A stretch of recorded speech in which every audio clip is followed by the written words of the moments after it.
하나님 말씀 에베소서 2장 14절에서 18절 말씀입니다.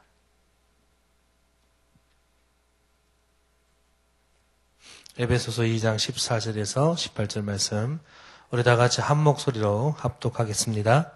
그는 우리의 화평이신지라 둘로 하나를 만드사 원수된 것 곧 중간에 막힌 담을 자기 육체로 허시고 법조문으로 된 계명의 율법을 폐하셨으니 이는 이 둘로 자기 안에서 한 새 사람을 지어 화평하게 하시고 또 십자가로 이 둘을 한 몸으로 하나님과 화목하게 하려 하심이라.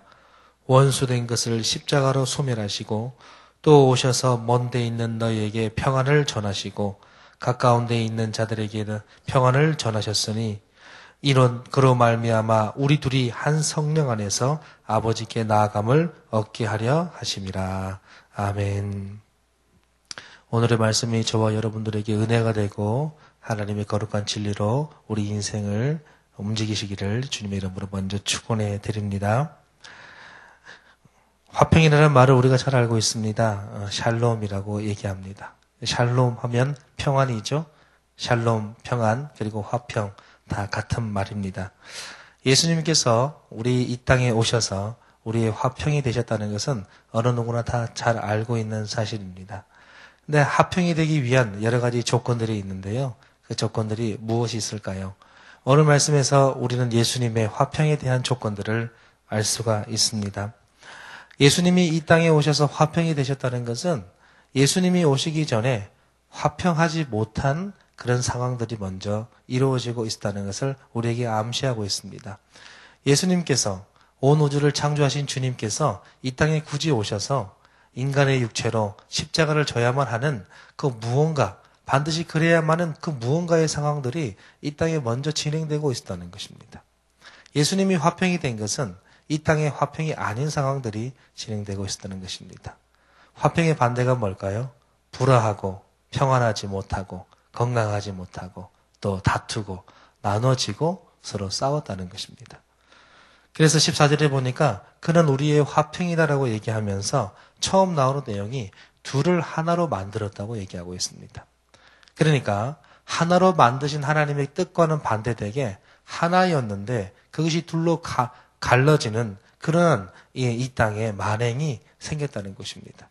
하나님은 처음에 하나로 만드셨는데 그것을 인간들이 잘못 다스리고 인간들이 잘못 또 지배하고 인간들에도 잘못된 사고방식으로 읽어가면서 하나로 만드신 하나님의 그 섭리를 파괴하고 둘로 나누는 그러한 일들이 이 땅에 진행됐다는 것입니다.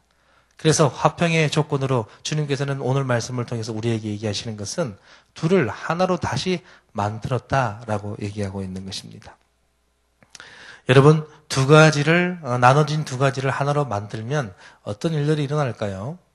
사실은 두 가지가 하나가 됐다는 것은 참으로 좋은 것입니다. 그리고 참으로 은혜롭고 기쁜 일입니다. 그러나 그 두 가지가 하나가 될 때 우리가 겪어야 할 일들은 참으로 많습니다.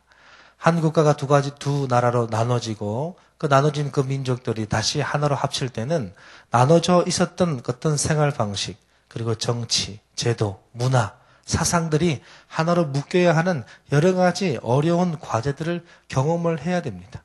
근데 그 모든 과제들을 경험하고 완벽한 하나의 결정체로 또 이루어진다는 것은 쉬운 일이 아닙니다. 그러나 오늘 예수님께서는 둘을 다시 하나로 만들어서 원수된 그 중간에 막힌 담을 허무셨다 그랬습니다. 여러분, 화평의 사람이 된다는 것은 참으로 좋은 것입니다. 너무나도 아름다운 것이고 너무나도 우리에게 감동적인 일입니다. 그러나 화평의 사람이 되는 것은 참으로 또 반대적으로 어렵습니다. 힘듭니다. 왜입니까?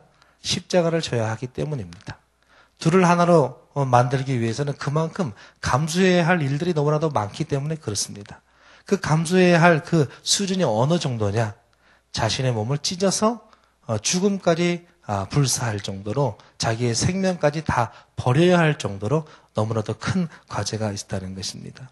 예수님은 우리의 그 원수된 이 상황들을 하나로 극복하시기 위해서 자신의 육체를 헐었다 이렇게 얘기하고 있습니다. 여러분, 성전을 헐었다라고 표현하지 육체를 헐었다라고 표현하지 않잖아요. 뭐 육체가 어떤 건물과 어떤 생명체가 없는 그런 겁니까? 육체는 생명을 가지고 있습니다. 그런데 건물을 헐었다. 건축물을 새로 헐고 새로 지었다. 이렇게 표현하지 육체를 헐었다라고 표현하지 않습니다.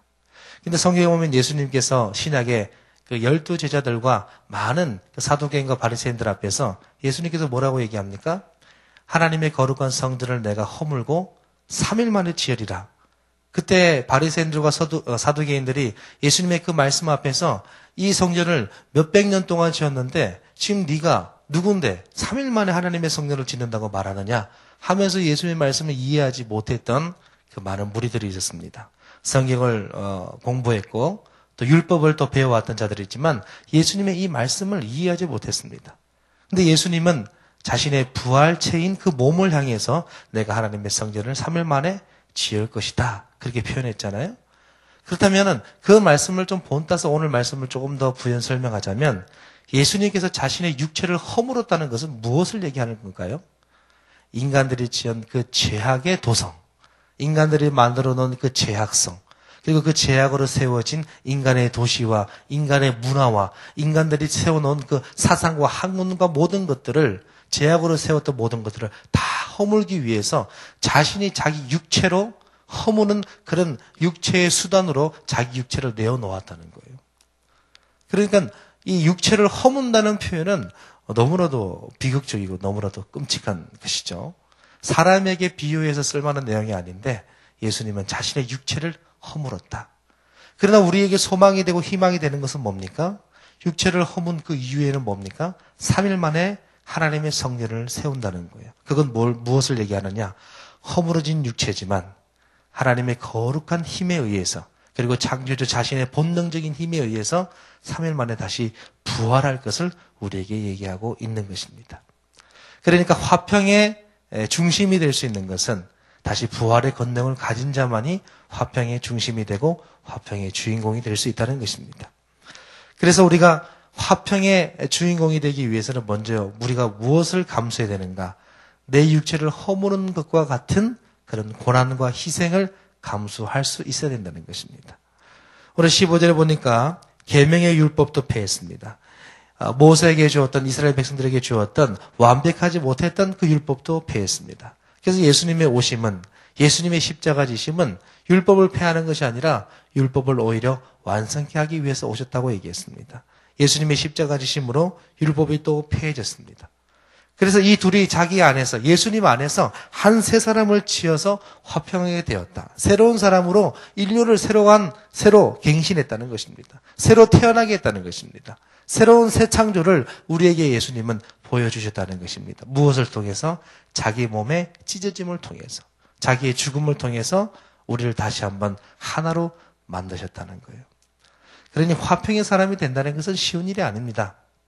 우리가 보통 좋은 얘기, 좋은 어떤 슬로건을 걸고 우리가 비전을 품고 목적을 향해 나아가지요. 그런데 사실 그 좋은 슬로건 안에는 감수해야 할 과제가 너무나도 많은 것입니다.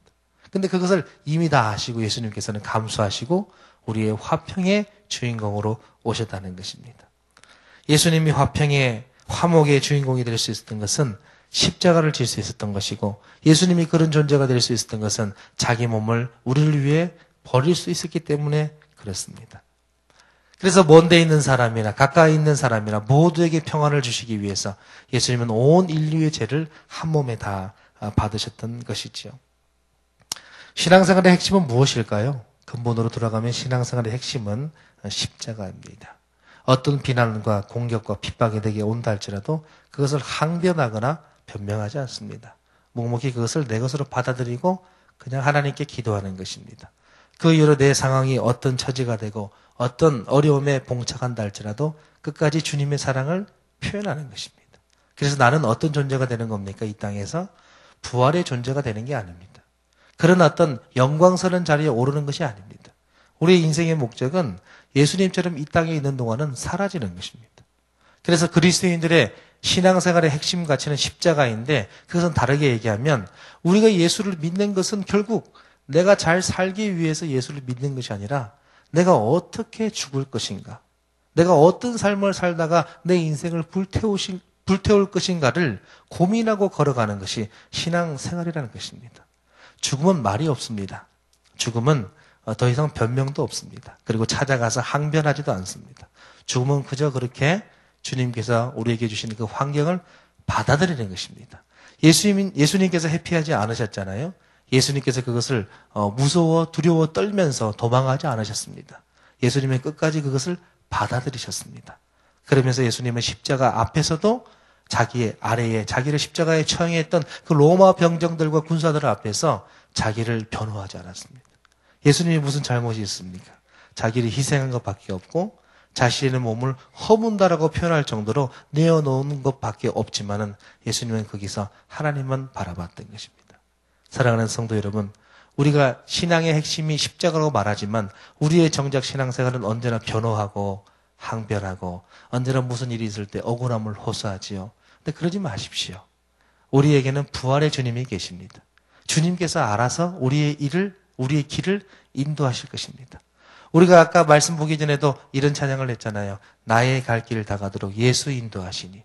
그것이 우리 삶의 신앙의 고백이 된다면 우리는 지금 현재 겪는 어려움에 대해서 우리는 더 이상 굴복하거나 주눅들거나 우리 삶에 있어서 우리가 그렇게 괴로워할 필요가 없습니다. 왜입니까? 주님께서 인도하실 것이니까. 신앙인의 길은 뭡니까? 내가 잘 살기 위해서, 내 이름과 내 명예가 올라가기 위해서. 그것이 아닙니다. 신앙생활의 근본은 내가 어떻게 이 땅에서 잘 살다가 또 잘 죽을까? 어떤 삶을 살다가 주님께로 돌아갈까? 그게 우리 신앙생활의 핵심인 것입니다. 그래서 살고자 하는 자는 성경에서 뭐라고 했습니까? 죽을 것이요 죽고자 하는 자는 살리라. 그랬던 것입니다. 그래서 살아있는 사도 바울도 날마다 그가 뭐 한다고 그랬습니까? 날마다 나는 죽노라 표현했던 것입니다. 짐짓 우리가 인간성을 가지고 있기 때문에 변호하기도 하고 항변하기도 하고 자신의 답답함을 호소하기도 하지만은 그러나 그런 인간적인 연약함이 있지만 그 인간적인 연약함은 사실 육체를 옷 입고 있는 인간의 본능으로서 어떻게 할 수가 없잖아요. 그러나 주의 거룩한 말씀으로 그것을 누르고 이기고 극복해서 하나님의 그 부활의 존귀한 영광을 우리도 맛보기 위해서 이 땅에서 묵묵히 십자가를 지는 것이 신앙생활의 근본이라는 것입니다. 그것을 내 것으로 인정하고 받아들이면 십자가 진다는 것은 너무나도 어려운 그런 감당하기 힘든 일만은 아닙니다. 내가 인정하지 못한 것 때문에 먼저는 힘든 것입니다. 어느 정도 인정하고 나면은 십자가를 진다는 것은 나의 당연한 바요. 내가 죽음을 당해야 된다는 것은 내 인생의 목적이 될 수 있는 것입니다. 그러다 보면은 어느 정도 남들과 비교해도 내가 좀 더 못난 평을 받고 내가 좀 더 못난 상황이 되고 내가 좀 더 경제적으로 내가 사회적으로 내가 신앙생활하면서 하나님의 성전을 위해서 힘쓰면서 내 육체가 피곤하다 할지라도 우리는 그 속에서 자유함과 행복을 누릴 수 있는 것입니다. 그게 신앙이지 않겠습니까? 그것이 믿음이지 않겠습니까? 사랑하는 성도 여러분, 십자가가 없는 화평은 우리에게 없다는 것을 우리는 알아야 됩니다. 아픔이 없는 화평은 없습니다. 상처도 많고 아프고 너무나도 힘들고 괴롭지만은 그 십자가를 짐으로 말미암아 가까이 있는 사람들과 먼데 있는 사람들이 평안할 수 있다는 것을 기억하면서 오늘의 나를 살아가는 우리 모두가 되었으면 좋겠습니다. 사랑하는 성도 여러분, 예수님께서 우리를 위해서 십자가 지신 것을 꼭 기억하십시오. 어떻게 내가 잘 살아갈까? 내가 잘 살아갈 것 생각하면은 결혼하는 것도 또 자식들 낳는 것도 직장생활을 하는 것도 다 모든 것이 다 고민거리밖에 안 돼요. 그러나 내가 어떻게 잘 죽을까 생각하면은 어차피 인생길은 어려운데 그렇게 고민거리는 많아지지 않을 것 같습니다. 성도 여러분, 오늘의 말씀 기억하면서 우리 둘이 한 성령 안에서 아버지께 나아감을 얻게 하기 위해서 예수님께서 친히 십자가를 졌던 것처럼 우리 모두가 예수 그리스도의 삶을 본받고 그분의 정신 사상을 본받아 오늘 하루도 십자가의 삶을 살아서 여러분을 통해서 화평이 주위와 또 많은 이웃들에게 퍼져가기를 주님의 이름으로 축원해 드립니다. 기도하십시다. 하나님 감사합니다. 우리는 예수님 믿어서 복받고 잘 살기를 원했습니다. 형통하기를 원했습니다. 그러나 그리스도의 형통이 무엇입니까? 바로 십자가를 잘 지고 가는 것이라고 이 시간 고백합니다. 주님, 그리스도의 형통, 십자가를 지는 것, 그래서 영원한 하나님의 나라를 바라보며 예수님과 같이 살아가는 것, 하나님 그것을 마음에 꼭 간직하여서 우리 입술이 거룩한 입술 되게 하시고 우리 마음이 거룩한 마음으로 살아갈 수 있도록 주님 축복해 주옵소서. 화평의 주인공 되신 주님을 따르는 제자로서 우리도 화평케 하는 사람 될 수 있도록 성령 하나님 우리와 함께 동행하여 주시옵소서. 모든 걸 주님께 의지하오며 예수님 이름으로 기도하옵나이다. 아멘. 오늘은 공동기도문 2번 선교입니다. 제가 먼저 읽고 또 회중수 같이 읽고 다 같이 기도하겠습니다. 모든 민족과 나라에 십자가의 복음을 전하도록 온 세계에 12개의 선교센터를 세우게 하옵소서.